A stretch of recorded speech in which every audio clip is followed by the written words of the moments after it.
Welcome to the African History Network show right here on 910 AM, the Superstation, the Future Radio. Hey, I'm your host, Brother Michael Imhotep. It is Tuesday, January 5th, 2021, and we are live. Hope everybody's doing well today. We have a jam-packed show. Today, it's been a lot going on in the news, and also we know that we have the Senate runoff races in Georgia. You know, we've been talking about that for the past few weeks also, and have been posting about that as well. Well, we see that in the case of Jacob Blake in Kenosha, Wisconsin, we see that the district attorney today, Mike Gravely, announced that there would be Michael Gravely announced that there would be no charges against the officer Rustin Shesky, who shot Jacob Blake 7 times. And there was a press conference today. There's been a lot of discussion about this. Georgetown law professor Paul Butler was on MSNBC today, speaking on Deadline White House with Nicole Wallace. We're going to share that discussion with you. There's a good article from NBCnews.com. No charges filed against Kenosha officers in Jacob Blake shooting. No charges filed against Kenosha officers in Jacob Blake shooting from NBCnews.com. I've read that article twice. And then, we've been covering this case from the beginning when it took place August 23rd, 2020. Then also there is a good article as well from the Washington Post entitled "No Charges to be Filed Against Kenosha Police Officer Who Shot Jacob Blake." This is from Washington Post. All right. So we'll talk some about this case. I know on Roland Martin Unfiltered, they talked about it as well. And I'll be on Roland Martin Unfiltered this Friday. I'm usually a panelist on Fridays. So I don't know if we're going to discuss it when I'm on this show this Friday, but we'll see. Okay, so we have that taking place. This is a very, very busy news day. So we have that taking place with Jacob Blake. We have the Georgia Senate runoff races as well. And we'll talk about 5 things to watch in the Georgia Senate runoff races. But also, the past couple of days, on our Sunday night show, and then also on a Monday show, we dealt with some of the history behind the Georgia Senate runoff races. And they're rooted in racism. Okay, the reason why you have Senate runoff races and runoff races statewide in Georgia is to lock African Americans out of political power. Okay, to lock African Americans out of political power. This is what this is all about. There was an article from Channel 11 Alive in Georgia. Channel 11 Alive in Georgia, that deals with this history. Okay. And this goes back to a Georgia state representative named Denmark Groover. And in 1963, it was ruled that the way that they were having the runoff races, the statewide races, etc., was unconstitutional. So then they came up with another way to lock African Americans out of political power. Okay, they came up with another way to lock African Americans out of political power, and these were the runoff races. And it's designed so that if African Americans voted for if they coalesced their voting power behind one African American candidate, and then you had 2 white people running and they split the white vote, this was designed to give white people a do-over, so then they could coalesce their votes behind the one white candidate, regardless of political parties. Okay, and lock African Americans out of statewide political power. And I we dealt with this the past couple of days. I'm not sure how many people really caught on to what I was talking about. But if you look at the November 3rd race, Reverend Raphael Warnock beat Kelly Loeffler. Reverend Raphael Warnock got 32.9% of the vote. He got like 1.6 million votes compared to about 1.2 million from that Senator Kelly Loeffler got. Okay, so this is rooted in racism. So we have to understand this. And you're talking about Georgia, which is a former Confederate state also. All right, so we'll talk a little bit about that. And I posted an article. So the name of the article from Channel 11 Alive, and we're going to play that clip again, because see, this ties into understanding history and how history and historical events impact us today. So a lot of people, and usually people who benefit from your oppression, want to say, oh, that was a long time ago. Oh, things are different now. Okay, well, you have to understand that a people's history and culture teaches them how to deal with the problems of the past, in the present, and the future to meet the needs of the community. What happened in the past impacts us directly today. And then also what you do for yourself, what you do to yourself, and what you allow other people to do to you and get away with is based upon what you think about yourself. What you think about yourself is based upon what you've been taught about yourself. What you've been taught about yourself is based upon everything you've read, heard, and seen about yourself. Okay, so when we look at the attempt, and then that deals with the call from Donald Trump to the Secretary of State Brad Raffensperger on Saturday, January 2nd, trying to overturn the votes of people in Georgia, especially African Americans in Georgia. This is what this deals with. And then we understand racism. Racism is a system of advantage and privilege distributed based upon race. Racism is a system of advantage and privilege distributed based upon race. So when we look at the article from Channel 11 Alive, it's called "Runoffs Arose to Limit Power of Black Voters in Georgia, Much of South Experts Say." Runoffs arose to limit power of Black voters in Georgia, much of South experts say. That's from November 9th, 2020. Okay, from 11alive.com, channel 11alive.com there in Georgia, right in the Atlanta area. So there was an article from January 5th. And I posted this morning on our Facebook fan page, the African History Network, also on our Instagram page as well, Michael Imhotep on Instagram. Kelly Loeffler's new Facebook ad darkens skin of Raphael Warnock, her Black opponent.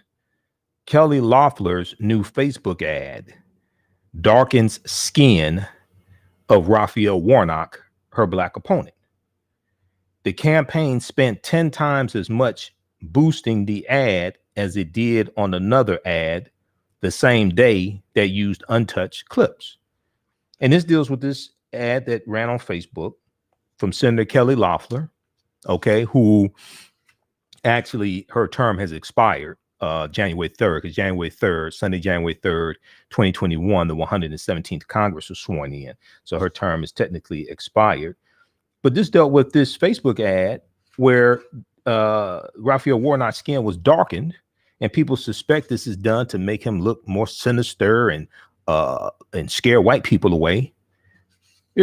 Same old tricks. There's an article from salon.com. So we'll talk a little bit about that. Then we see that Donald Trump is trying to pressure Vice President Mike Pence to overturn once again the election results.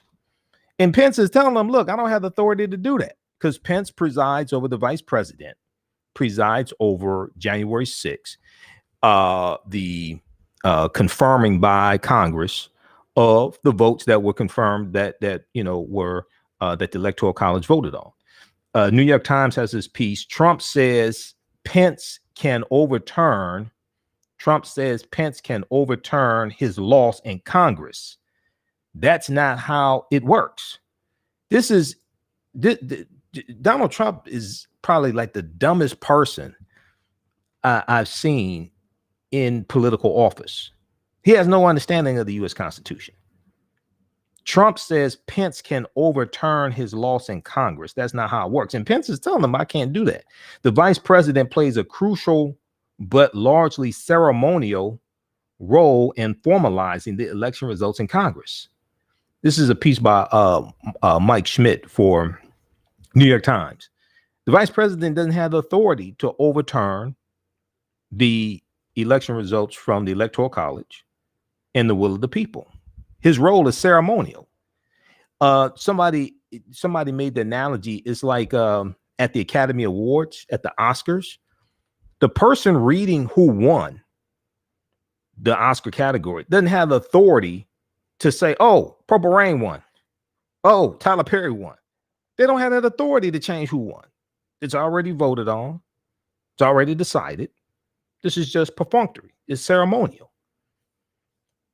Donald Trump on Tuesday escalated his efforts to force Vice President Mike Pence to overturn President-elect Joseph R. Biden's victory, falsely asserting that VP Mike Pence had the power to unilaterally throw out electoral votes on Wednesday, January 6th, when Congress meets to certify the election results. And Trump tweeted this. Pence doesn't have that authority, but there is nothing in the U.S. Constitution or the law that explicitly gives a vice president that power.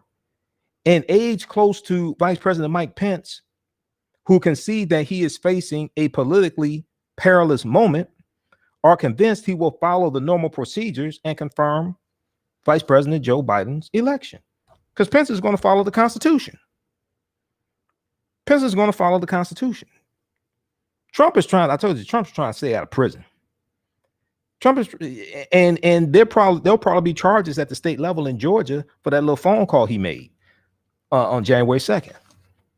Keep in mind, it was a phone call in 2019, the July 25th, 2019 phone call to Ukrainian President Vladimir Zelensky, trying to pressure Vladimir Zelensky to launch an investigation into Joe Biden and Hunter Biden to hurt Joe Biden in the presidential election. The one candidate that Trump feared the most is who he ended up having to run against and who beat him. And then there's another phone call, January 2nd, 2021, that Trump made to try to overturn the election results of the candidate that he feared the most. Very interesting. This is karma that's about to come back on Trump. So all this got exposed. He didn't know he was being recorded. How dumb can you be? So we have those stories. And then on Monday's show, how's everybody doing? Everybody share this broadcasting on social media platforms. Invite your friends to tune in also. And we're coming up here on the break. When we come back from the break, we're going to jump into the story dealing with Jacob Blake and break this down as much as we can here in this 1 hour that we have.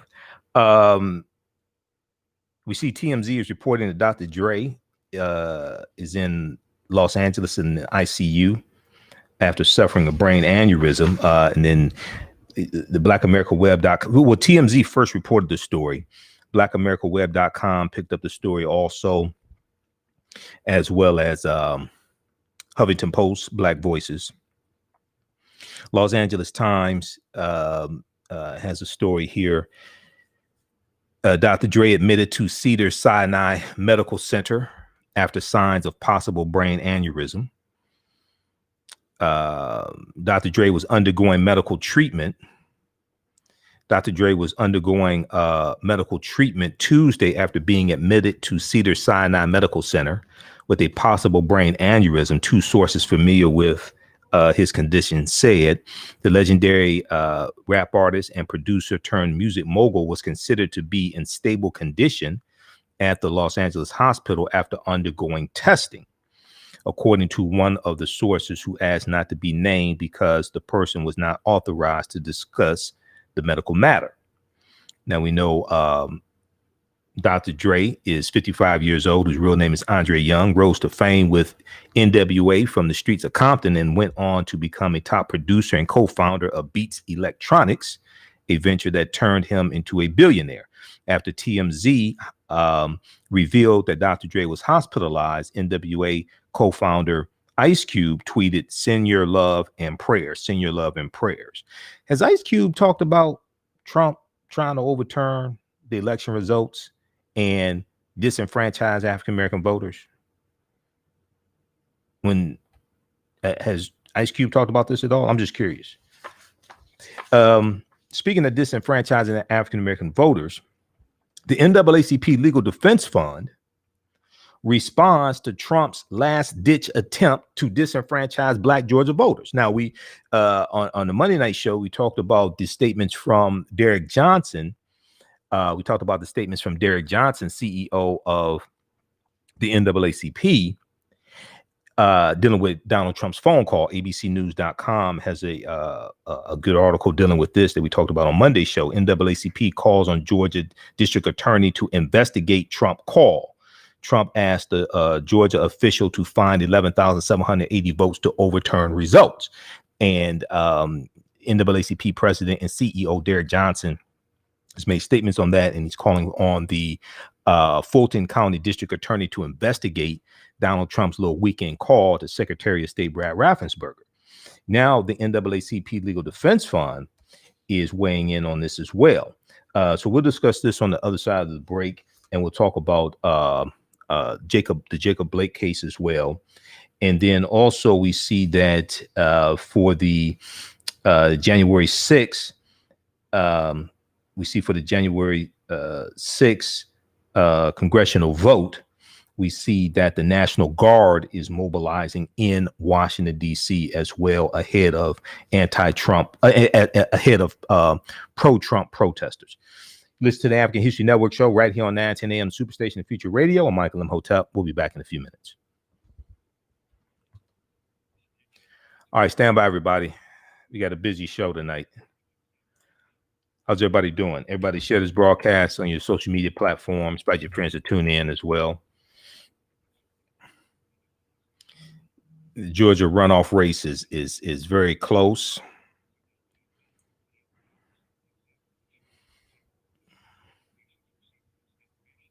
Georgia runoff race is very close. So we'll keep an eye on that. We'll talk more about those results on our show tomorrow. And let's see, last night's show was 2 hours, supposed to be an hour. Then the show Sunday night was 3 hours, supposed to be 2 hours. I'm tired. I'm trying to keep this to an hour 15 minutes. That's it. I'm not trying to do 2 hours tonight. Okay, so we've got Ann, Leah. How you doing, Leah? Laverl. Happy New Year, everybody. All right, hey, if you like this type of information, you could donate to the African History Network, $ the AHN Show through Cash App, $ the AHN Show through Cash App, also through PayPal, paypal.me/the AHN Show, paypal.me/the AHN Show. One commercial break. We'll be back in a couple minutes. We'll be back in a couple minutes here. Okay, so there's a lot I wanted to talk about tonight, but I'm trying to condense all this into 1 hour. So some stories we have to deal with Wednesday night because there's so much going on. And, I want to make sure I cover these topics and give enough time to them. But some of the stuff we have to just do tomorrow. All right, let's see who we have. We got John Moore. Yakula, bless the African Congo. All right, down in the Congo. You're in the Democratic Republic of the Congo. Okay, Decatur, Wendy in Decatur. She's in North Carolina now. I can't believe Trump. Believe him. Welcome back to the African History Network show right here on 910 AM Superstation, the Future Radio. Hey, I'm your host, Brother Michael Imhotep. It is Tuesday, January 5th, 2021. Happy New Year once again, everybody. We made it to the new year. Okay, that was the first task, make it through 2020. Now, everybody's waiting on January 20th, 2021. January 20th can't come here soon enough. I wish I could hibernate till noon on January 20th, 2021, till this fool leaves the White House. Okay. All right. So, hey, if you like this type of information, you can donate to the African History Network, $ the AHN show through Cash App, $ the AHN show through Cash App, then also through PayPal, paypal.me/the AHN show, or at our website, AfricanHistoryNetwork.com. So it helps support the African History Network show, helps us keep broadcasting. We're here 6 nights a week as well, Monday through Friday, 11 p.m. to 12 midnight Eastern Standard Time as of October 12th. And then we're still on Sundays, 9 p.m. to 11 p.m. Eastern Standard Time also. We've been in that 9 p.m. time slot for 4 years now. And then let's see, April. Well, March 10th will be 11 years of me broadcasting the African History Network show. March 10th, 2021. In April will be 5 years of me broadcasting the African History Network show here on 910 a.m. the Superstation WFDF, okay, in Detroit. So before COVID, normally you would see me at the radio station studio, okay? But because of COVID and stay-at-home orders and things like this from Governor Gretchen Whitmer, the radio station has the host broadcasting from home, which is all right with me because I have a studio already here. So I don't have to drive to the radio station. So it works out well for me. I don't know anybody else. I don't know about anybody else, but it's fine with me. Okay. I am not complaining. All right. Now, on the African History Network show, we focus on educating, empowering, inspiring people of African descent throughout the diaspora and around the world, because right now it's corrects wrong behavior. What you do for yourself, what you do to yourself, and what you allow other people to do to you and get away with is based upon what you think about yourself. What you think about yourself is based upon what you have been taught about yourself. What you've been taught about yourself is based upon everything you've read, heard, and seen about yourself. So when you control the radius of a man's thoughts, you can control the circumference of his actions, because the mind can't do or teach what it doesn't know. Now, we deal with a number of different topics here on the African History Network show. We deal with current events and history, politics, education, economic empowerment, entrepreneurship, relationships, love, sex, health issues, and much, much more. Sign up for our email newsletter. Text the word Kemet, K-E-M-E-T, to 22828. To sign up for our email newsletter, text the word Kemet, K-E-M-E-T, to 22828. To sign up for our email newsletter.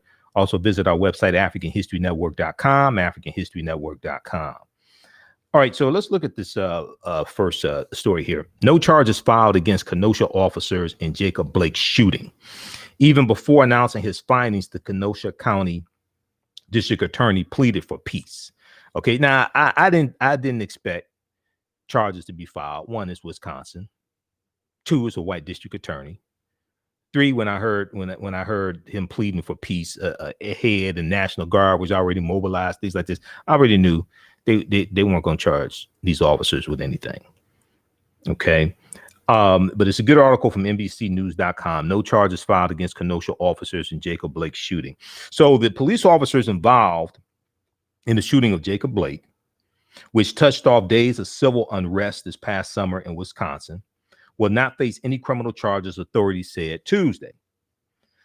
Now, Jacob Blake, who's African-American, was struck by 7 bullets at close range on August 23rd, 2020, as he walked away from Kenosha Police Officer Rustin Sheskey, S-H-E-S-K-E-Y,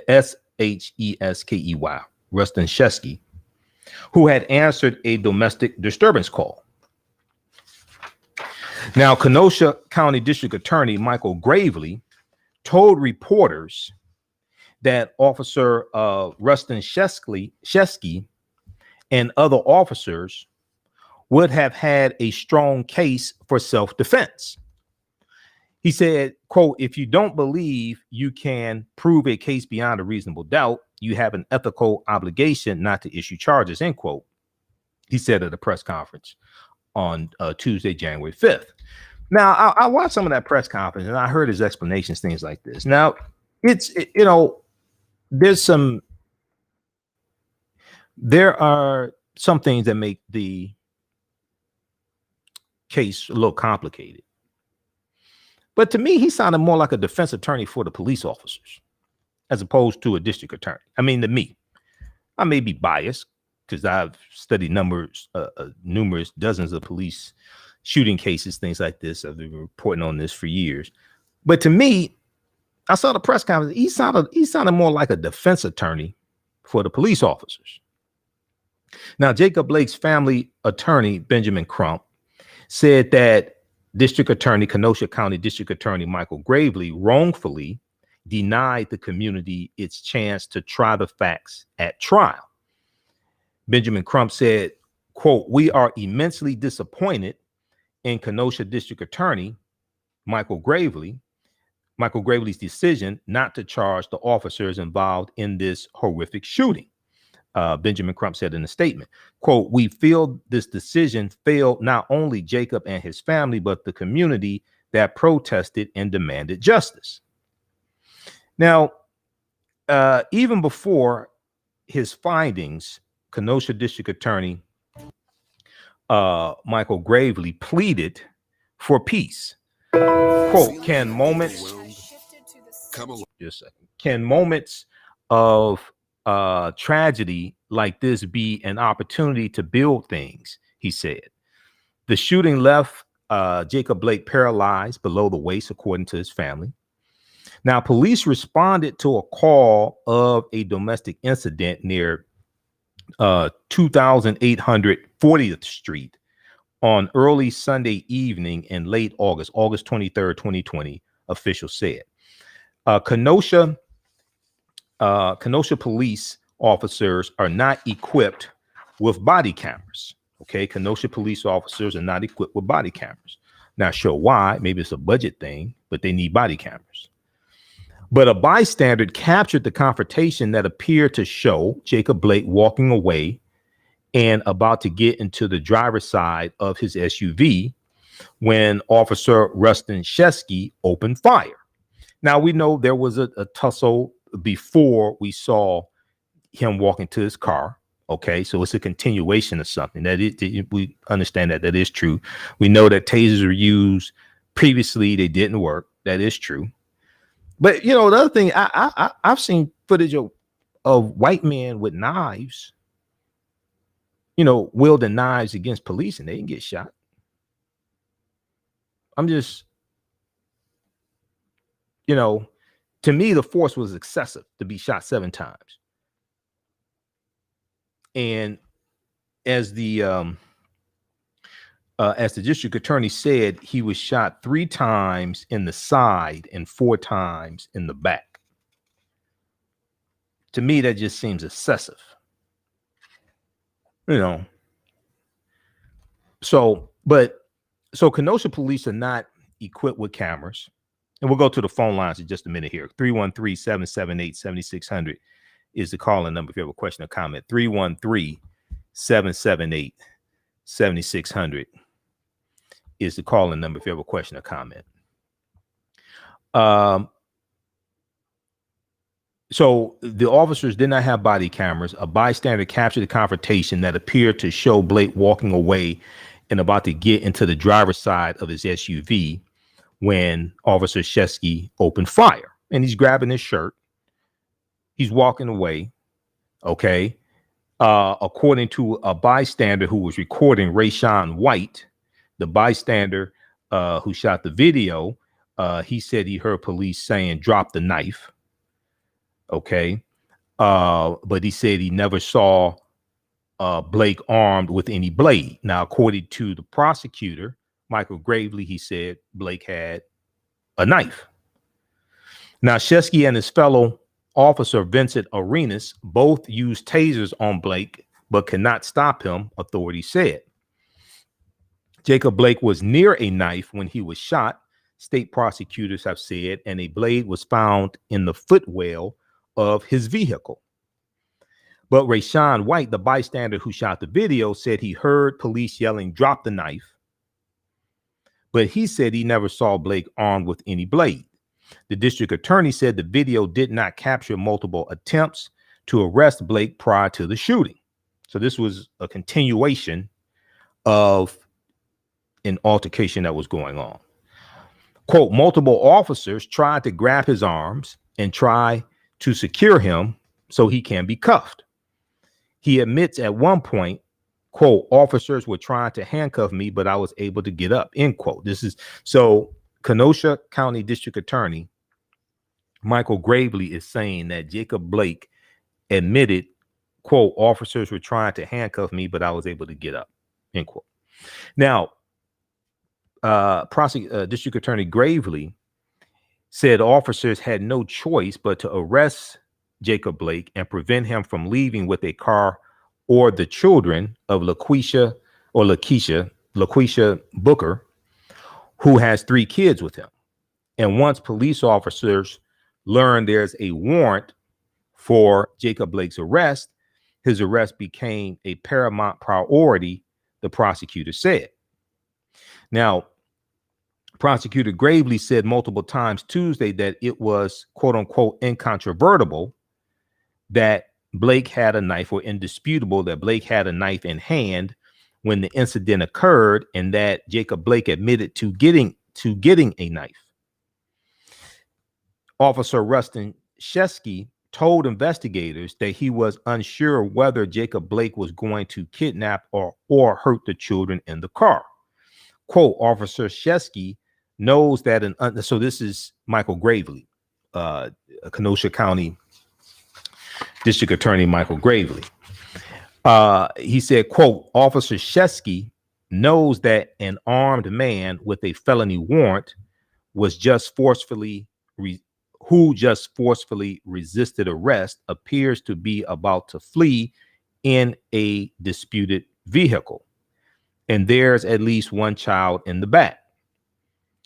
Those are all the facts that Officer Shesky has in the context of a domestic abuse case at the point he has to decide what to do next.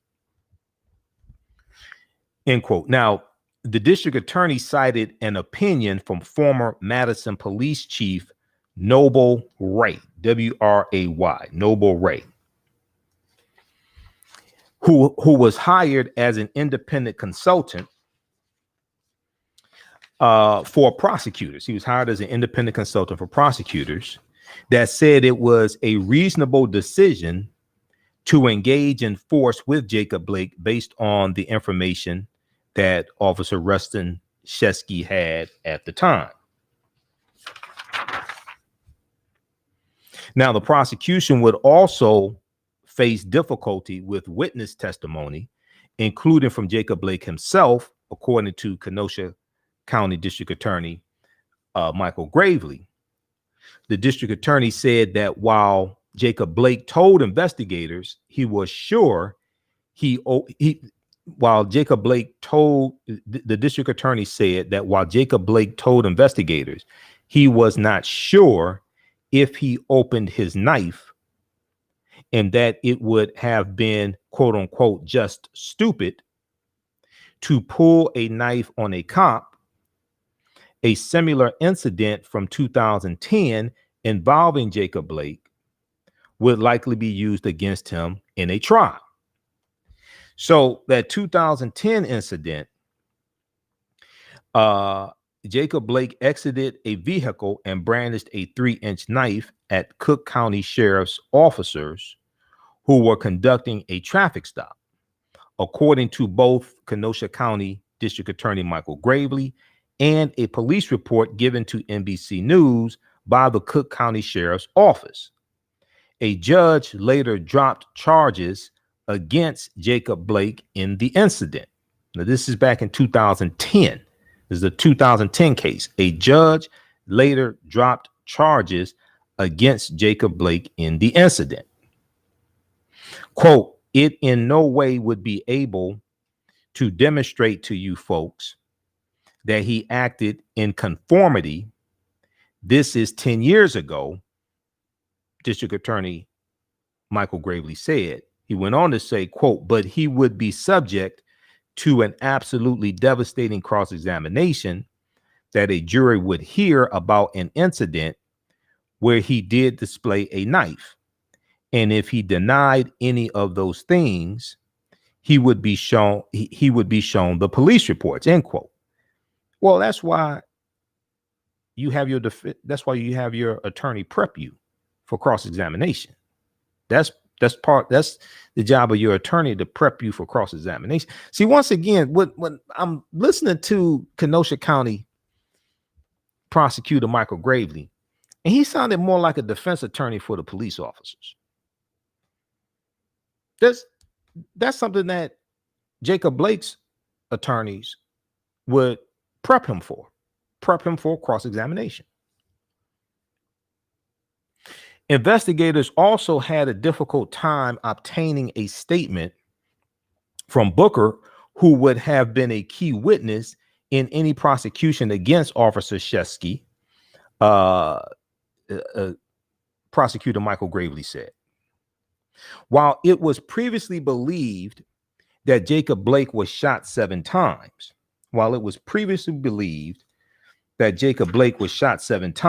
and this is on page 6 of this article from NBC News, further examination of Jacob Blake's medical records found that he had 3 entrance wounds on his left side and 4 shots to his back.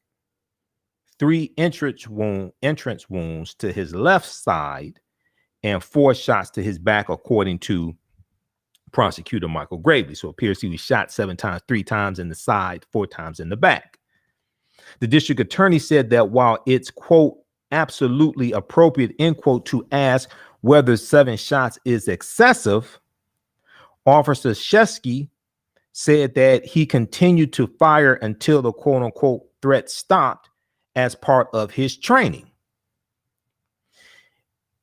A defense attorney would argue that Officer Shesky followed his training and that the shots to the back were because Jacob Blake turned away, Kenosha County Prosecutor Michael Gravely said. Quote, now we have no way of determining which of these 7 shots come when now we have no way of determining which of those 7 shots come when, so we don't know the order. Right? I'm suggesting to you simply that there is a rationale or there is a rational, logical scenario that anyone defending this case along for these officers would be able to use this physical evidence I'm describing to be able to persuasively tell a jury, end quote. But when you shoot, now it is true that police officers usually are trained to shoot until the threat stops. Not until somebody's dead, but until the threat stops. But you also have to assess the situation as you're shooting. So do you stop shooting when your clip in when you empty your clip? Do you stop shooting when you empty your gun? You also have to assess the situation to determine whether you have to keep shooting. You also have to assess the situation. Do you stop? So let me give you an example. Officer Jason Van Dyke, when he shot and killed Laquan McDonald, he shot Laquan McDonald like 15, 16 times. He emptied his clip. He was about to reload and his partner stopped him. It didn't seem like he assessed the situation, because Laquan McDonald, after the first 2 shots, Laquan McDonald was down on the ground.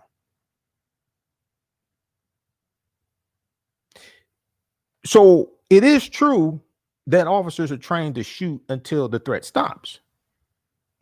How do you assess when the threat stops? How do you assess when they're no longer a threat? Do you keep shooting until you empty your clip? Let's go to the phone lines. Let's go to line 1. Who we have? Is this Larry? Line 1. Welcome to the African History Network show. Tell us where you're calling from, Larry. Hello, can you hear me? Yeah, I can hear you. Thanks for holding, Larry. Tell us where you're calling from. What up, though, man? I'm calling from Detroit. Okay, from Detroit. Okay, go ahead. Yeah. So here we go, bro. This is Mike, also known as Super Lacide. I don't know if you had any problems with taking my call There's a lot of people that play a hate on me on 9, 10 a.m., but it's all good, bro. So here's the thing about the police officers, bro. Joe Biden, Barack Obama, Hillary Clinton, and the vice president, young lady, they're going to have to be the ones to make this thing right with these police officers. It's a pyramid. Every state that you go to, it's a pyramid that has to be conquered and broken down.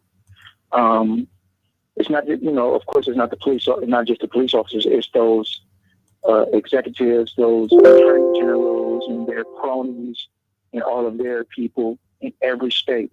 So there's like a little maze, a little pyramid in every state that has to be figured out and conquered, and it has to be done. We got to get to the bottom of this situation, and the powers that be.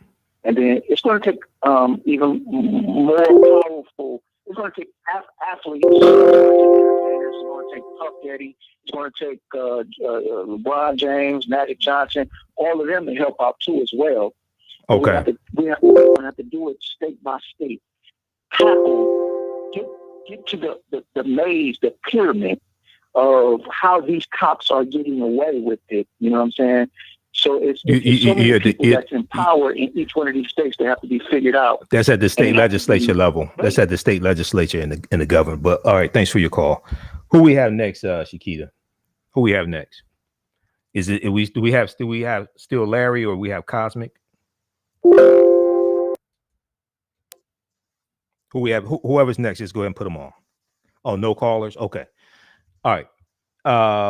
So most of the control over policing is at the state level, not the federal level.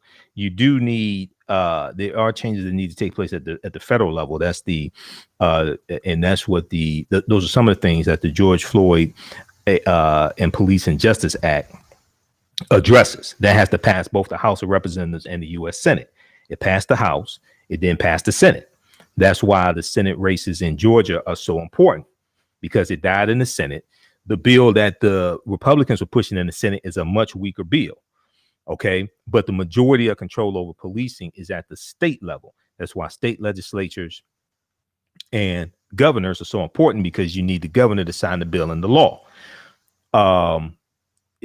So we've had entertainers and things like this involved, but it's lawmakers that change laws. Entertainers can agitate, but you got to understand it's at the state level and federal. Now, the Department of Justice can play a role when it comes to investigating patterns and practices into police departments. Trump administration has stopped that. They've only done one investigation. And when under the Obama administration, there were 25 investigations into the patterns and practices of police departments. Donald Trump ran on law and order, and he ran on unshackling police. And the Trump administration has reversed a lot of the criminal justice reform measures the Obama administration put in place. This is why I was talking about 2016. I'm like, how you talking about not voting, and Trump is going to reverse the criminal justice measures that the Obama administration put in place? Mike Pence on the campaign trail in 2016 said that he and Donald Trump think there's too much talk about implicit bias in policing, and they didn't want to deal with that. You see that Trump nominated Attorney General William Barr, who doesn't believe systemic racism exists in policing. Donald Trump's first Attorney General, Jeff Sessions, he was the one that stopped the investigations into the police departments. They stopped it. There's only been one under the Trump administration. Okay. And I think we're freezing up here. There's basically been only one under the Trump administration. All right. I want to go to, before we totally run out of time, I want to go to this clip here. This is from MSNBC. This is from MSNBC from Nicole Wallace, Deadline, White House. And what we're going to do, Shakita, for the sake of time, let's go to, we're going to start at the 24-minute mark. Let me see, with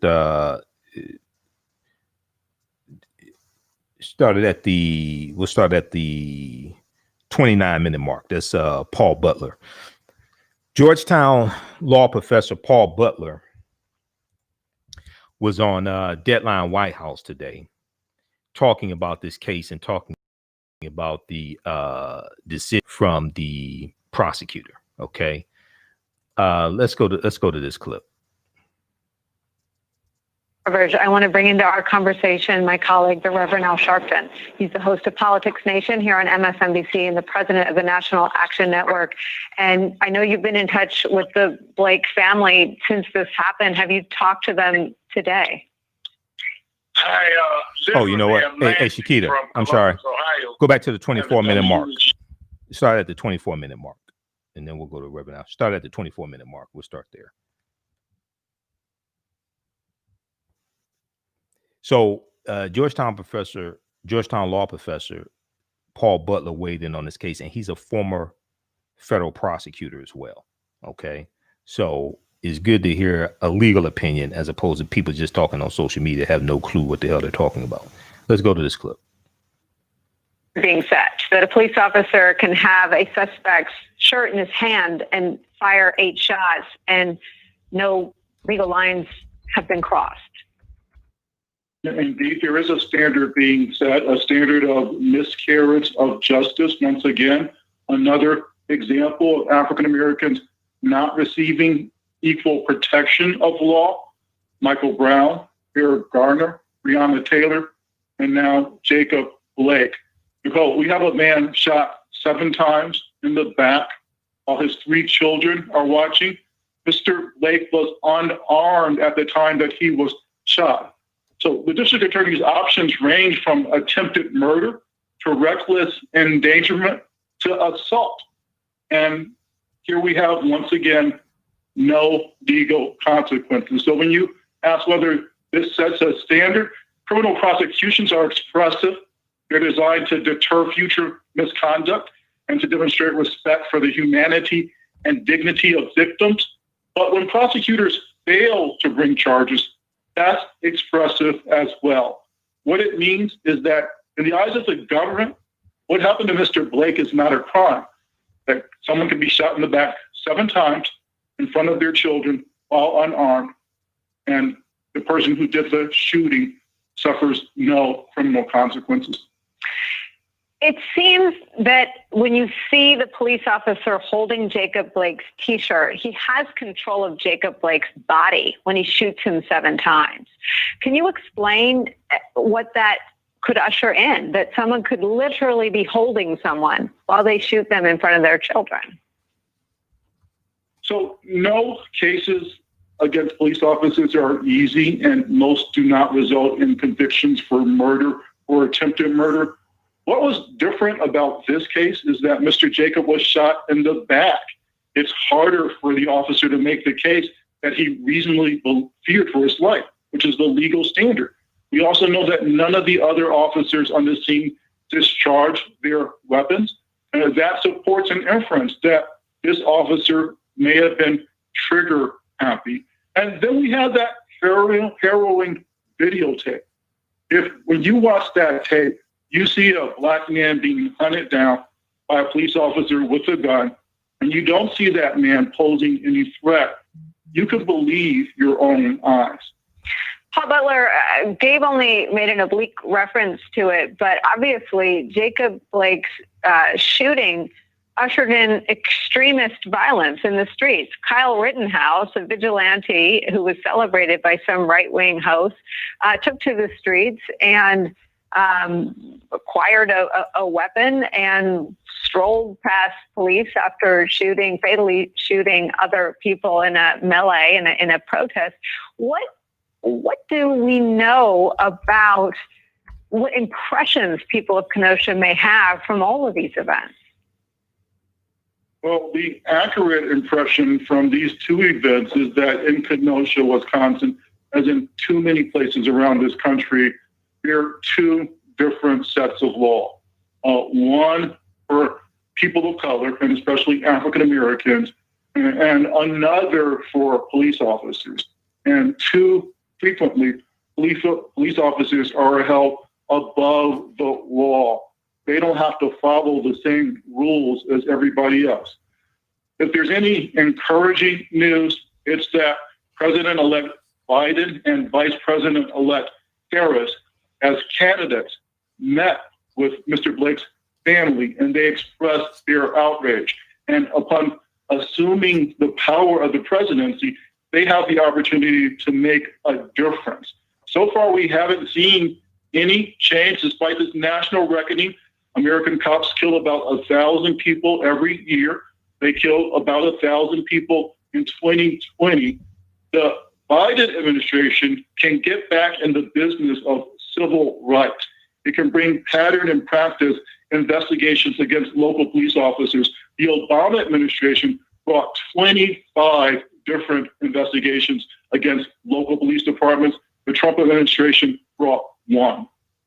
Wow. That is just staggering. And it's a conversation that we will continue. Paul Butler, thank you. Hey, pause it right there. I want to bring pause into it right our there, conversation Shakita. my colleague. We're going to go back there in just a second. I know we run out of time. The Obama administration had more investigations into the patterns and practices of police departments than any previous administration.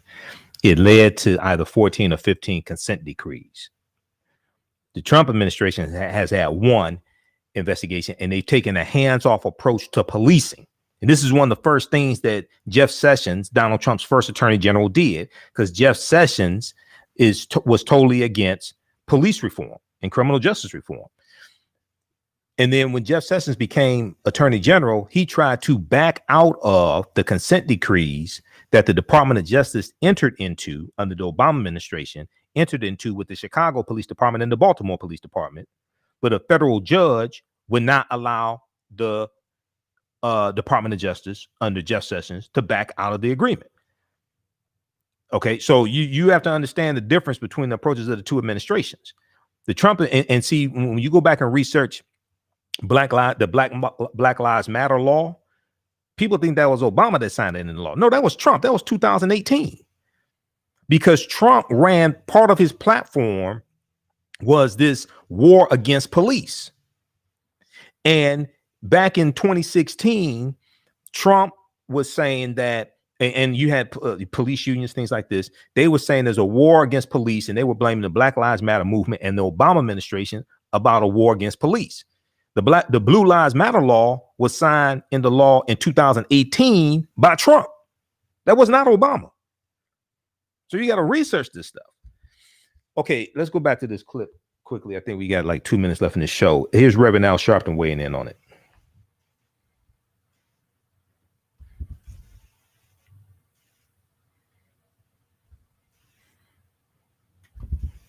Do we have a clip?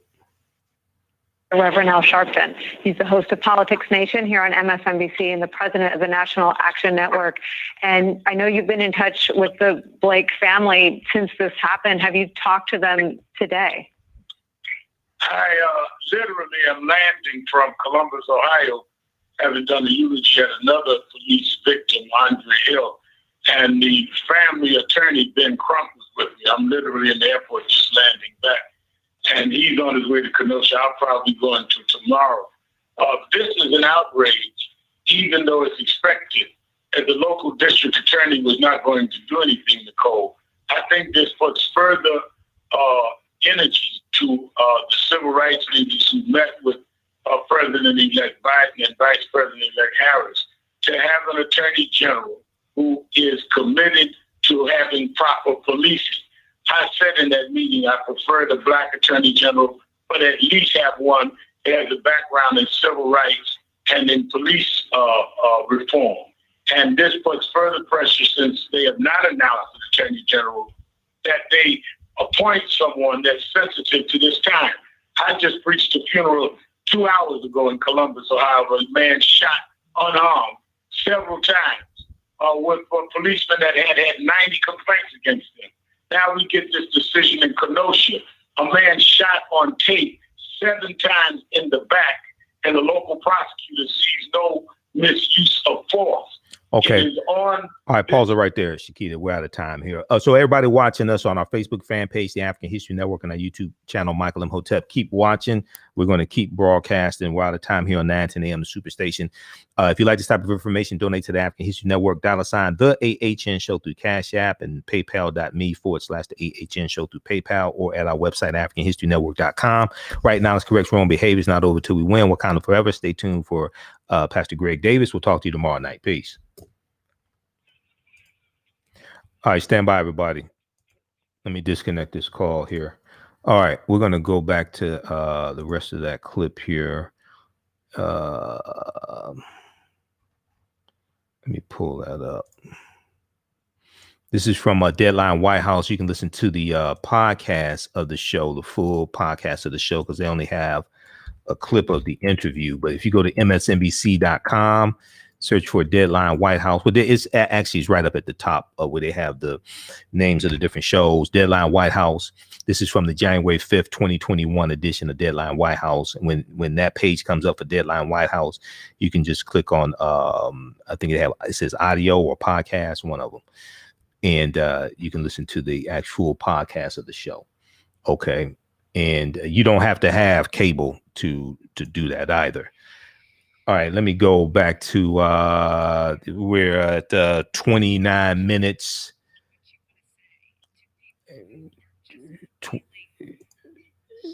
We're at 29. Okay, let's go to back to this clip. Attorney General, that they appoint someone that's sensitive to this time. I just preached a funeral 2 hours ago in Columbus, Ohio, where a man shot unarmed several times. With a policeman that had 90 complaints against him. Now we get this decision in Kenosha. A man shot on tape 7 times in the back, and the local prosecutor sees no misuse of force. It is on this incoming administration to redeem proper policing in this country. I think they will live up to it, and I think that they will show us what policing should be about. When you compare the policing task force that we had under Obama that brought several investigations with the Trump administration that didn't do any, I think that you see why many of us are saying change was needed. What happened to Jacob Blake Jr., who did live, but was clearly wounded, 7 shots in the back, and compare those that have been killed like Andre Hill, it's time for us to deal with the issue of policing in this country in a fair and just way. They're bracing for whether they will be violence tonight, and certainly we hope and don't condone any violence. But what about the violence that happened to Jacob Blake Jr.? To be shot in the back is violence. You don't need to wait on violence. You need to do something about the police violence that has already occurred, unjustifiable. Rev, obviously you were the first person we wanted to talk to, and a lot of people around the country have sought you out all summer. We covered your eulogies at George Floyd's funeral and others. And I wonder what you want to say to people who are just feeling re-traumatized and feeling all the pain and all the anger and don't have the patience maybe for all of that policy work that you just articulated. What do you want to say to them about what they do in the next 12 hours? I want to say to them that the outrage and anger all of us feel. But the question is that if we just vent our anger and not really do something that is going to permanently stop this, we're going to go from one funeral to the next and not get justice. So to just vent and show our anger will play into the hands of those that don't want to see fundamental change. We must be strategic enough to channel our anger into real change. As I said, during Christmas, we saw, during the holiday season, we saw more police shootings. I just left a funeral where a family is burying another victim today of an unarmed man. They that oppose us do not care if we become violent. It only helps to justify their position to say, oh, we were afraid. What they care about is for us to put people in power and hold them accountable that will change the laws where police are accountable as anyone else. We're not anti-police. We're anti-bad policing. We're anti-violent policing. And we cannot let our anger drive the agenda. We must let the righteousness of our cause drive the agenda. So the Blakes of this world and the Floyds of this world get justice, and we stop having to go from one episode of this injustice to another. This local district attorney is representative of many local authorities around this country. That's why we need federal laws like the George Floyd Policing and Justice Act, and we need federal oversight of policing, which we had started with consent decrees under the last administration. It was eliminated under the Trump administration. We need Biden and Harris to bring this country back on a course of mutual respect for life, for police and for citizens, and not where you have a society where people can be shot in the back by police. That didn't even happen in the Wild, Wild West. They can be shot in the back, and the local prosecutors say, experts say, that was justified. It wouldn't have been justified, as I said, in the Wild, Wild West. Why is it justified in Kenosha? Rev, I can't wait for the day when we're not tracking you down in an airport where you've just landed from delivering one eulogy to talk to you about another painful and tragic event. Thank you, though, for making time for us and for finding a place to talk to us. We're really grateful. All right. Thank you. We're going to sneak in a break. Let me tell you what's coming. Okay. All right. So check out that. That's from Deadline White House, MSNBC. And actually, now that we're in overtime and I control the time, we can go back and start at the 17-minute mark. That's where I really wanted to start. But for the sake of time, because we only have an hour on 9:10 a.m. the Superstation, we started with Paul Butler, who comes on at the 24-minute mark. There was another outlet. Let me see who else picked this up. There was an outlet that picked up that did a write-up of Paul Butler's segment, and that's I'll give you that information in just a second. I'm waiting for that to load up on the second computer. Let's go back to Deadline White House, and you're going to hear the Kenosha District Attorney Michael Gravely for a couple minutes. Let's go back to this clip.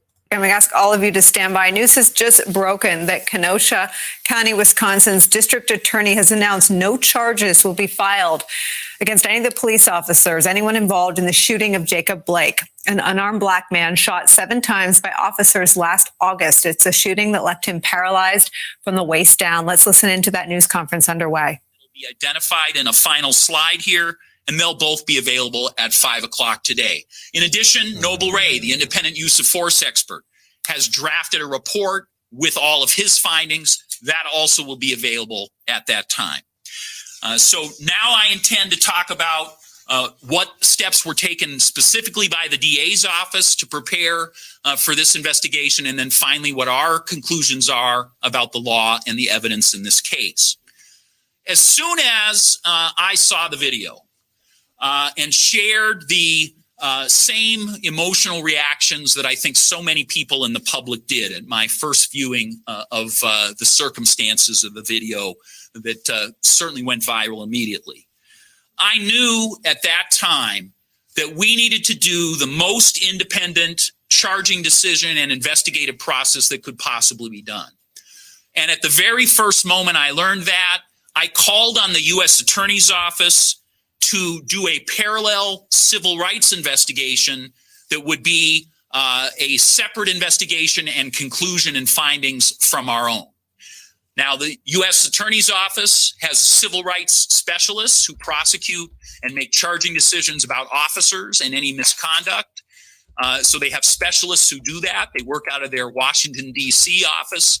They did agree that they would do an investigation. I know that is going on, and I invite you to contact that office to find out what their status is. I know they are attempting to get to a point where they're able to make charging decisions as well. Kenosha deserves a second legal opinion other than my own. I'm confident about the things I'm talking about today, but I believe that the healing process begins or is improved by an opportunity for members of the public to see other prosecuting agencies make decisions, even though their laws are. Stand by just a second here. What happened to the, I think it's somewhat and slightly different. The other thing I did, and I think this is an unprecedented thing in the state of Wisconsin. I don't think this has ever been done before. I asked the Wisconsin Attorney General to select for this particular case a use of force expert who I had nothing to do with hiring. So I asked them to find someone so that there would be a truly and completely independent expert on issues of police training and on issues of whether the use of force in this case was reasonable. And the way I did that was I asked them to select the person without me having any input. And what the Attorney General did was he asked Noble Ray, who's with me today, who accepted. And I knew Noble Ray's name. I knew him as a national and state spokesperson for police reform and talking about bias in policing, and a person who had spent, after a long career at the Madison Police Department, his second career was trying to be a voice on those issues on a national level.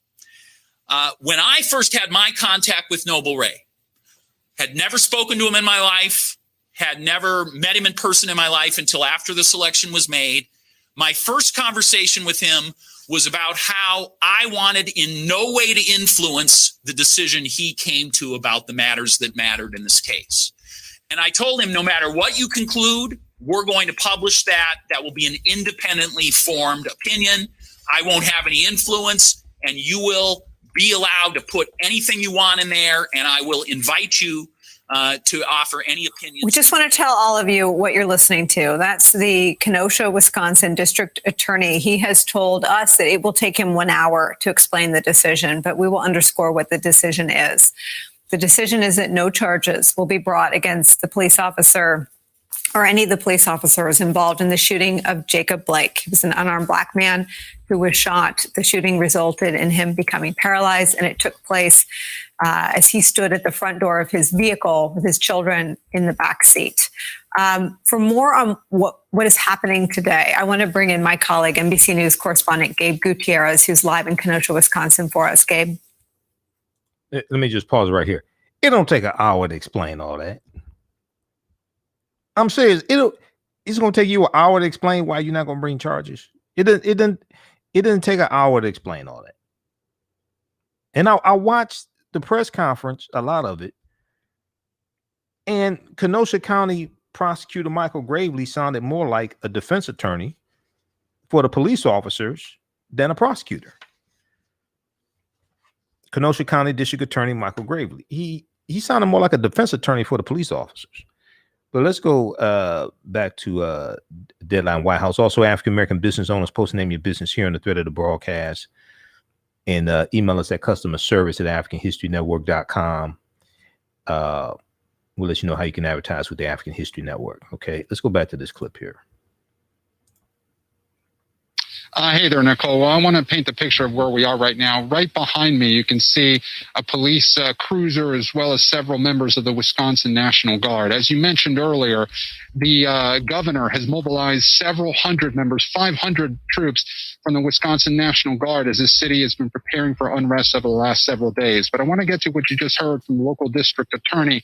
Yes, as you mentioned, no charges in this case, a case that has captured nationwide attention in 2020, a year that brought so much attention to social justice. And there was unrest following the death of George Floyd and also the shooting of Jacob Blake. This happened in August. Many of you might remember that very disturbing cell phone video that ricocheted really across the world, where Jacob Blake was shot 7 times. Now, what you just heard from the district attorney is that applying the law to this case, he believes that no charges should be filed in this case. However, there is still an investigation ongoing at the federal level as well. But this is what the Jacob Blake's family had expected this decision, Nicole, for the last several days. Last night, there was a protest here in Kenosha where Jacob Blake's father said that this is perhaps what he had expected. Late last night, the city council also voted to approve an emergency declaration that's expected to extend for 8 days now that this decision has been announced. But as you can see behind me, this is a city that really was brought to a standstill when this case happened back in August. Over the last several months, many of the businesses here in Kenosha, Wisconsin have remained boarded up.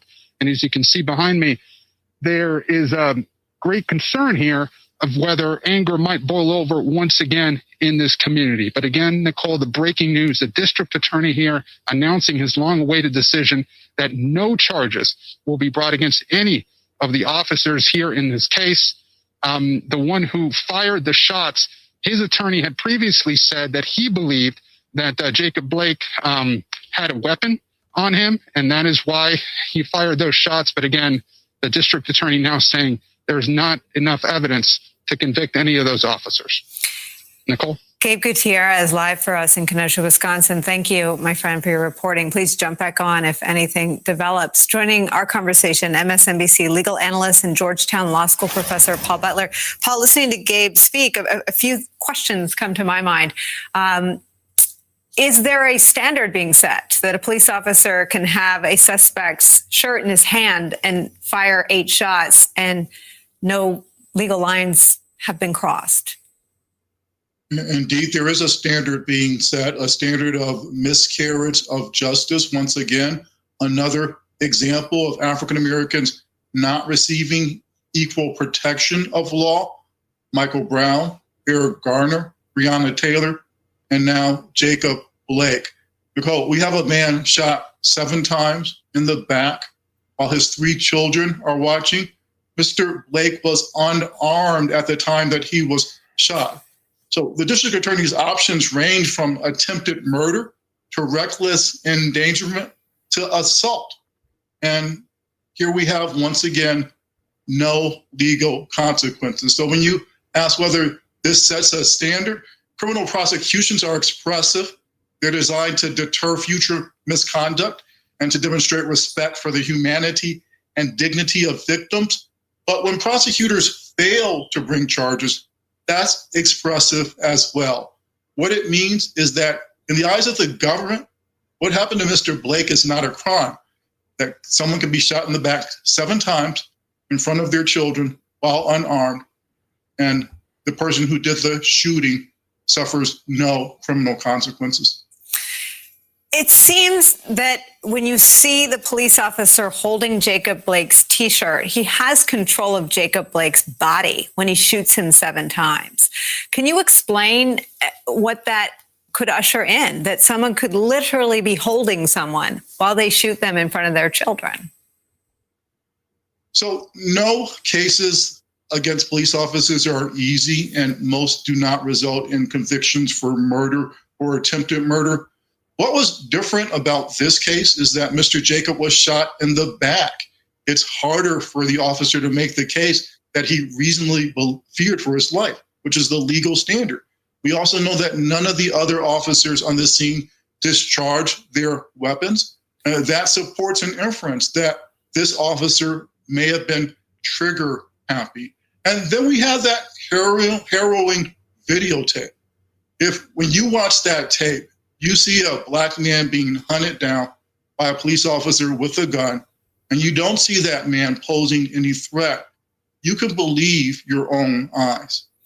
Paul Butler, Gabe only made an oblique reference to it, but obviously Jacob Blake's shooting ushered in extremist violence in the streets. Kyle Rittenhouse, a vigilante who was celebrated by some right-wing hosts, took to the streets and acquired a weapon and strolled past police after fatally shooting other people in a melee, in a protest. What do we know about what impressions people of Kenosha have from all of these events? Well, the accurate impression from these 2 events is that in Kenosha, Wisconsin, as in too many places around this country, there are 2 different sets of law. One for people of color, and especially African Americans, and another for police officers.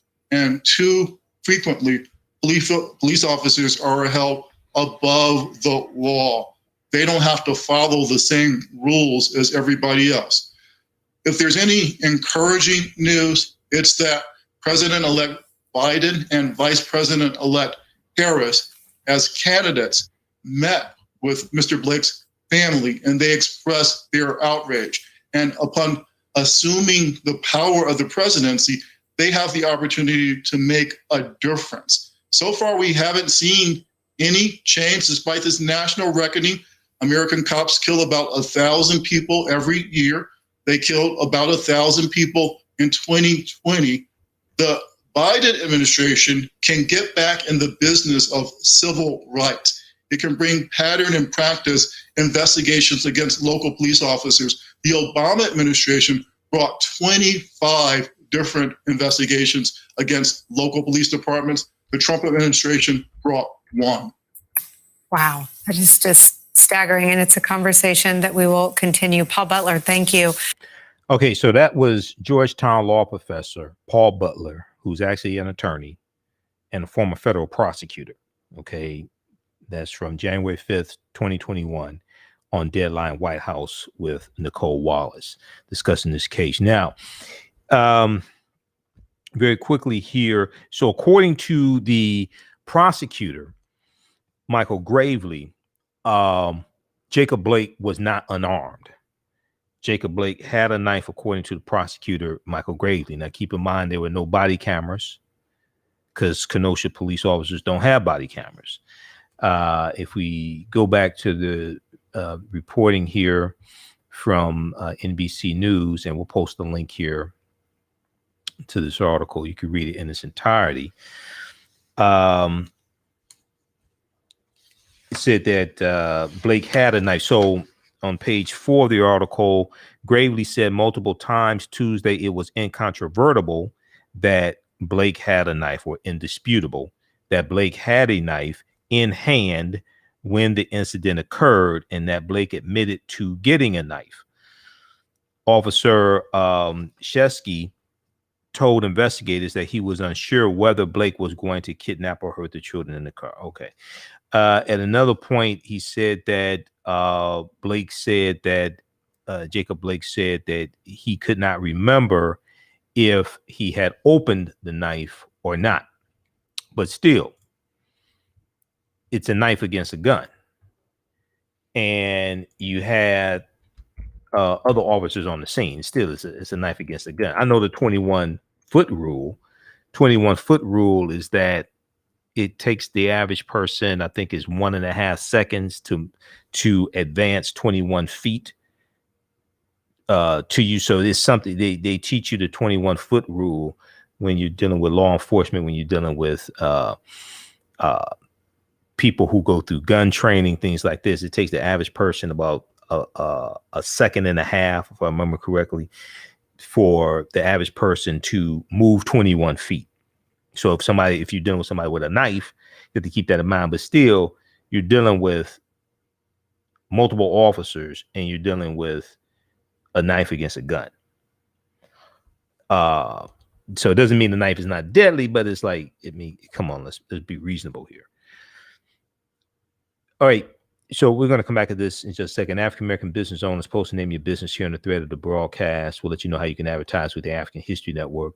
Also, visit workingwithjohnray.com, workingwithjohnray.com. Income Shifting Membership 2020 is the decade that people get their financial house in order. You see the value and understand the membership has its benefits. You now have access to a number of different things, different financial strategies and things that can help you out financially. Tracking software, audit and proof tracking software, discount legal services, credit repair systems, etc. Visit 9-figure coaching from 9-figure coaches. A number of different things, tax saving tools and strategies. Visit workingwithjohnray.com, JOHN, workingwithjohnray.com for more information. Let them know you found out about this from the African History Network show. All right. So I want to go back to this article quickly here so we can wrap this up. Then we'll talk a little bit about the Georgia Senate race as well. So while it was previously believed that Jacob Blake, and let me go back, we have the article pulled up here as well. While it's previously believed that Jacob Blake was shot 7 times in the back, further examination of Blake's medical records found that he had 3 entrance wounds on his left side and 4 shots to his back, according to Kenosha County District Attorney Michael Gravely. So it appears shot 3 times in the side, 4 times in the back. Still, to me, that's excessive. You after you shoot 2, 3 times, 4 times, you have to assess what's going on. You have to reassess the situation. So to me, that's excessive. I've seen incidences where you had white people, white men with knives, waving knives at police officers, and they didn't get shot at all. So a defense attorney, Gravely said a defense attorney would argue that Officer Shesky followed his training and that the shots to the back were because Blake turned away. Quote, now we have no way of determining. Noble Ray, a retired police officer who works on national police reform, said it was a difficult case, but that his quote unquote ultimate obligation was to the truth. Okay, because Noble Ray was consulted for this case. He said, it is hard, it is harsh, it is difficult, it has a history of racism. Noble Ray said of the criminal justice system, quote, but we cannot work through this by just trying to find a decision that is comfortable with people. We've got to find the right decision. It's got to be grounded in truth. It's got to be grounded in the fact. It has to be grounded in facts. Okay. Wisconsin Governor Tony Evers said in a statement that while the country has seen a movement to demand equality and justice over the past year, it is clear, quote, we have failed to deliver on these promises, both as a state and as a country, end quote. All right. He went on to say Jacob Blake's life has forever been changed and his kids witnessed violence no kid should ever see, experienced trauma no kid should ever endure, all while the world watched. And yet, when presented the opportunity to rise to this moment and this movement and take action to provide meaningful common sense reform to enhance accountability and promote transparency and policing our state, elected officials took no action, end quote. This is Governor Tony Evers, Democrat of Wisconsin. Okay. Check out the rest of this article here from NBCnews.com. No charges filed against Kenosha officers in Jacob Blake's shooting. Also, Washington Post has an article as well. No charges to be filed against Kenosha police officer who shot Jacob Blake. All right, so we'll probably talk more about this in the coming days. When we look at the Georgia Senate race, Vox.com is reporting that Democrat Raphael Warnock has won his Georgia Senate race, making history. Warnock's Georgia win is a blow to Republicans. Democrat Reverend Raphael Warnock has won a U.S. seat in Georgia, beating Republican Senator Kelly Loeffler in one of the state's pivotal January 5th runoff elections. The race was called by Vox.com's elections partner decision desk at 11:13 p.m. Eastern Standard Time. When we look at, and we're going to look at the Washington Post here in just a second, Warnock's win is a historic one. He's the first African-American senator to be elected in Georgia, first African-American senator to be elected in Georgia. which fought on the side of the Confederacy in the American Civil War, in the U.S. Civil War. Warnock is the 11th African-American candidate ever elected to the U.S. Senate.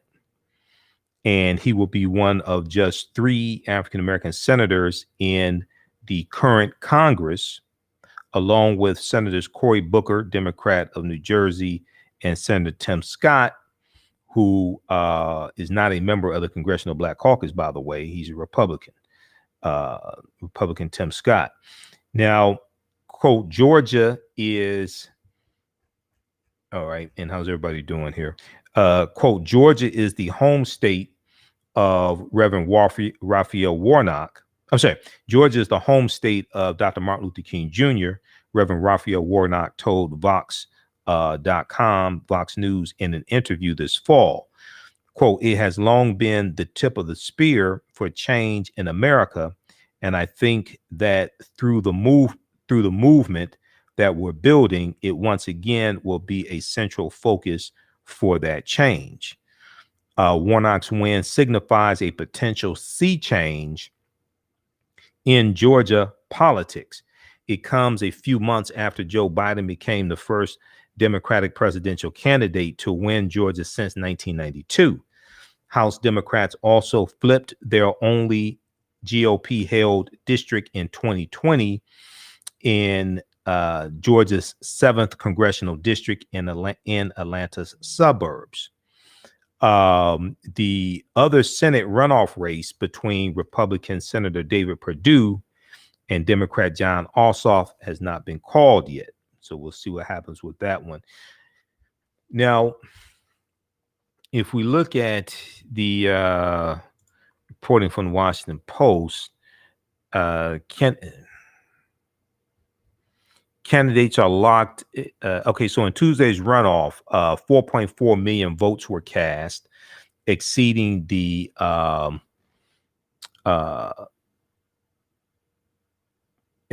turnout voters in in Tuesday's runoffs. 4.4 million votes were cast. That's lower than the 68% turnout in November, the November 3rd, 2020 election, but higher than 54% turnout in Georgia's 2018 gubernatorial election. Now, we know Stacey Abrams gets a lot of this credit. Latasha Brown of Black Voters Matter also gets a lot of this credit, but Stacey Abrams really worked with her organization to really educate African-American voters, and not just African-American voters, but really educate, especially African-American voters, on politics and how the policies that these people in elected office put into place impact every aspect of your life. Politics is the legal distribution of scarce wealth, power, and resources, and the writing of laws, statutes, ordinances, amendments, and treaties, their adoption, interpretation, and enforcement. Okay, this is what politics is. Exit polls show partisans sharply divided over confidence in Georgia's vote count as Trump repeatedly makes baseless claims about widespread voter fraud and a rigged election. The polls also show Democrats making gains among Hispanic and African-American voters. Let's see here.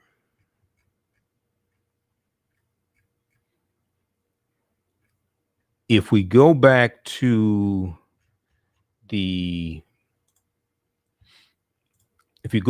article from Vox.com,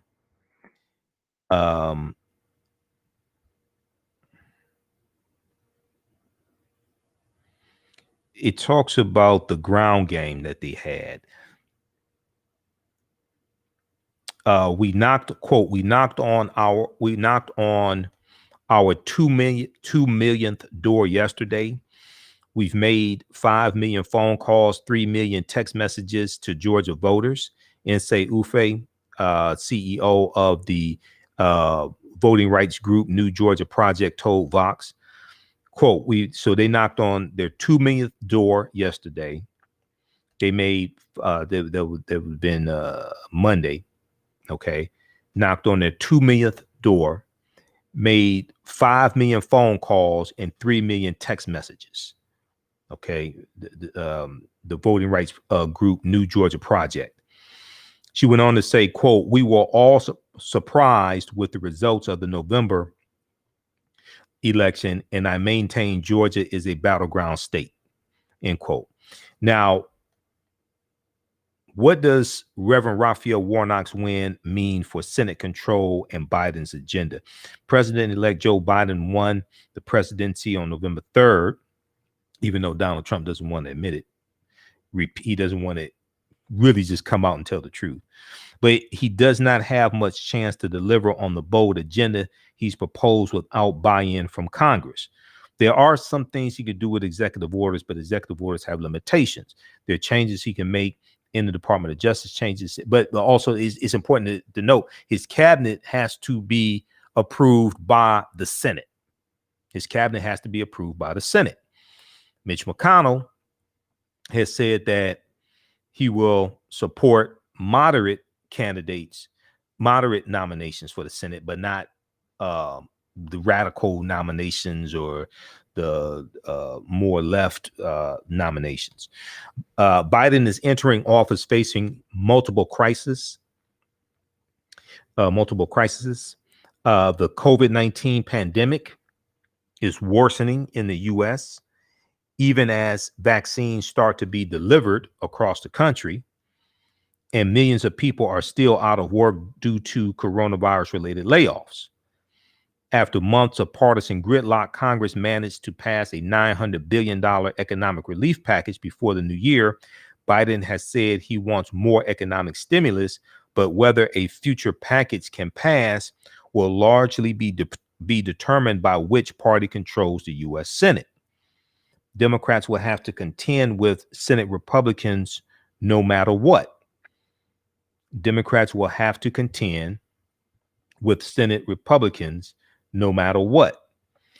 Winning both Georgia seats would give Democrats 50 seats in the Senate, plus Vice President-elect Kamala Harris serving as a crucial tiebreaker for simple majority votes. Okay. Now, what's important also to note, and I've talked about this before, is that now some outlets like NBC are saying the race is too close to call. The difference is about 35,000 votes right now. Warnock is up about 35,000 votes. Vox has called it for Warnock. You have 98% of the votes in. So it's looking really good for Warnock. The catch is that most bills need to clear a 60-vote supermajority in the U.S. Senate. Therefore, even if Democrats have control of the Senate, they still need around 10 Republican votes to get things done unless they vote to eliminate the filibuster and change Senate rules to a simple majority rule for legislation. A number of Democrats, including Senator Joe Manchin of West Virginia, staunchly oppose this. Joe Manchin is an idiot, though. Warnock's win means that Democrats will have to win over fewer Republican senators to get some basic work done.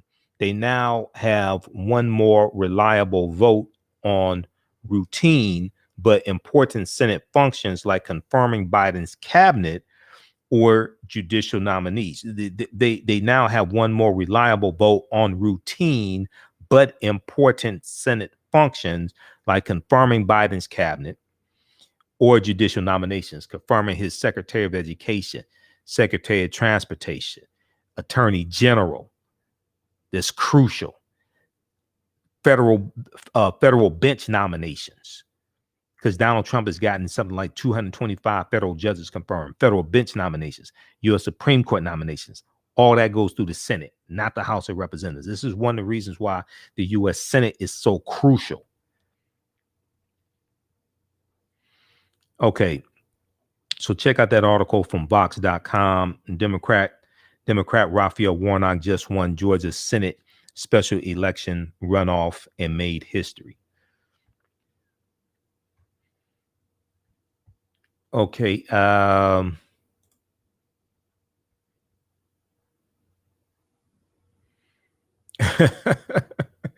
All right.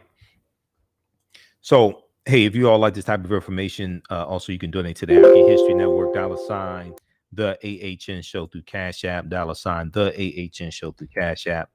Then also through PayPal, paypal.me/the AHN Show, paypal.me/the AHN Show. This helps us keep doing the research, stay on the air, helps us to do more than 1 hour.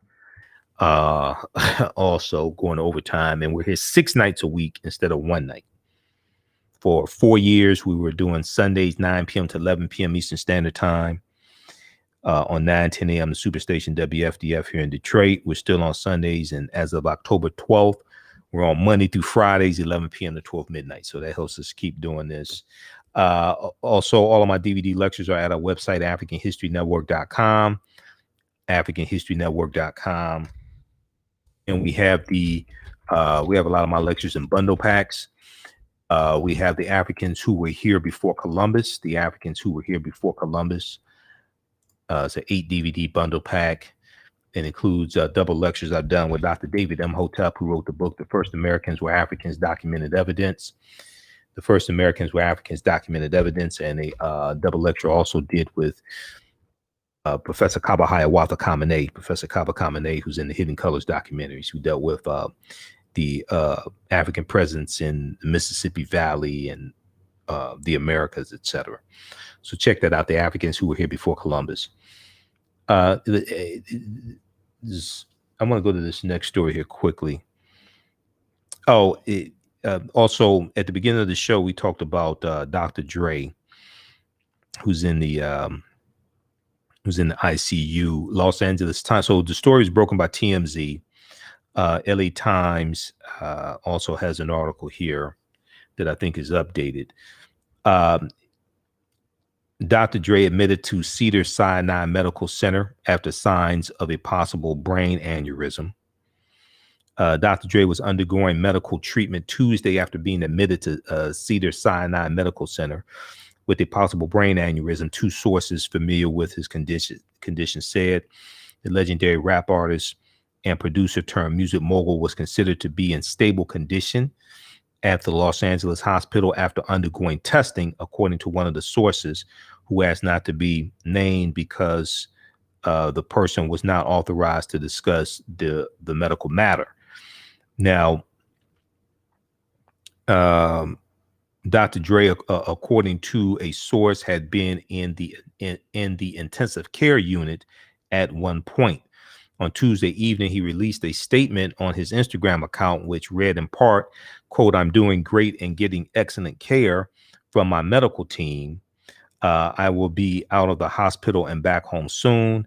Shout out to all the great medical professionals at Cedars," end quote.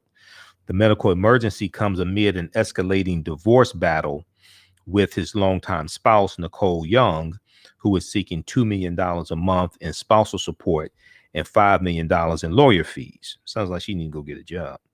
All right, so go read this article from Los Angeles Times. Dr. Dre admitted to Cedars-Sinai Medical Center after signs of a possible brain aneurysm. All right. It reminds me of the Chris Rock stand-up routine. Okay, dealing with prenuptial agreements, etc.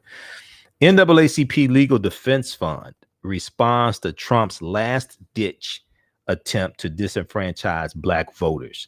NAACP Legal Defense Fund responds to Trump's last-ditch attempt to disenfranchise Black voters. The president's focus on Georgia and Fulton County, more specifically, again, is consistent with his rhetoric since November 2nd, targeting the ballots cast by Black voters. NAACP Legal Defense Fund President Sherilyn Ifill said in a statement. This is an article from blackamericaweb.com, blackamericaweb.com.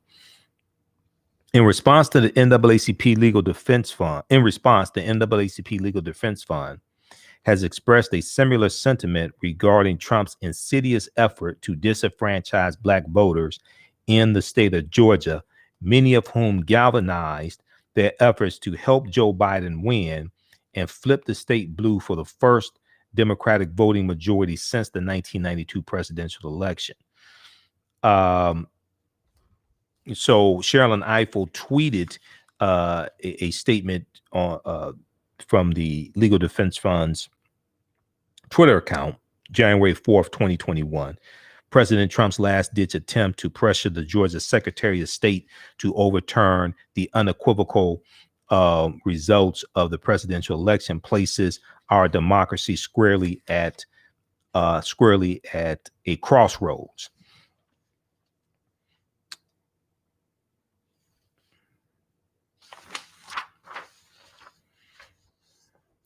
Now,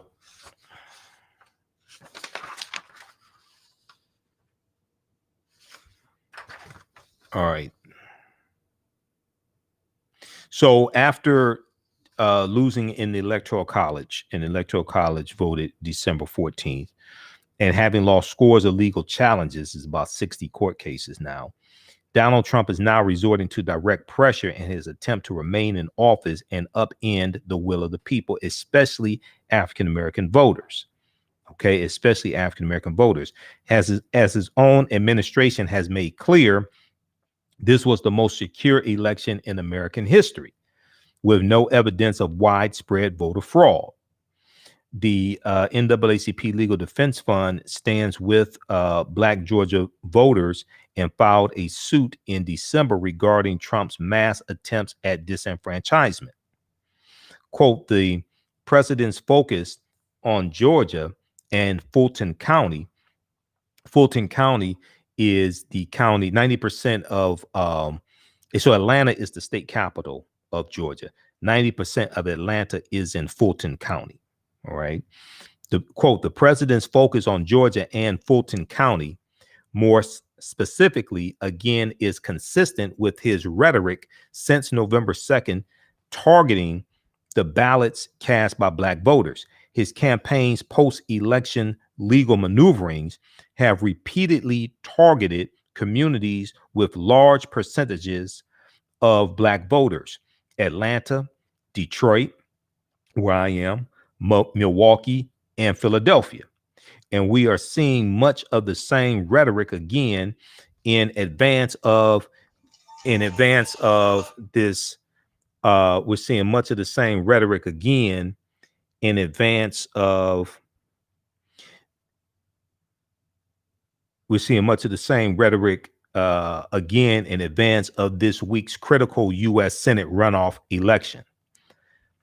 This pattern of anti-democratic conduct is why the NAACP Legal Defense Fund filed suit against the Trump campaign and the Republican National Committee, end quote, they said in the statement.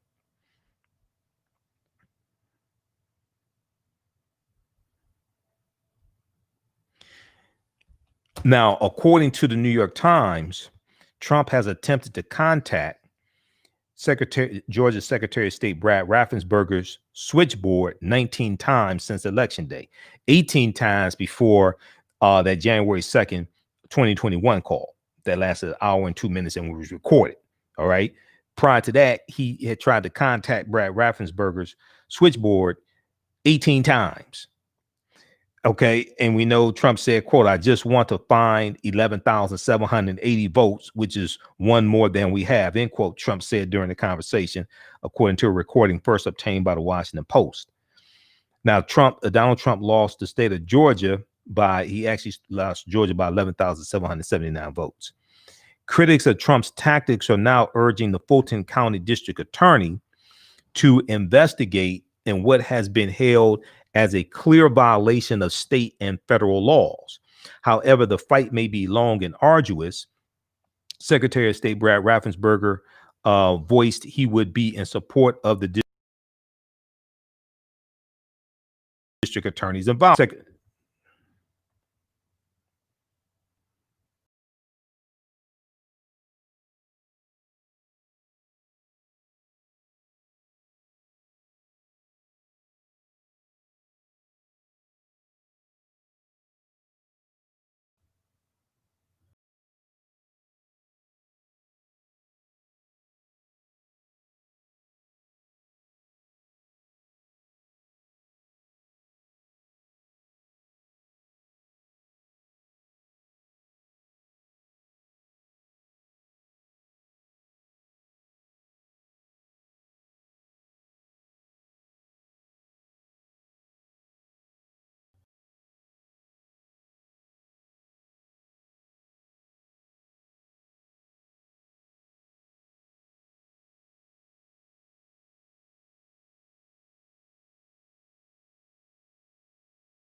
So this is from blackamericaweb.com.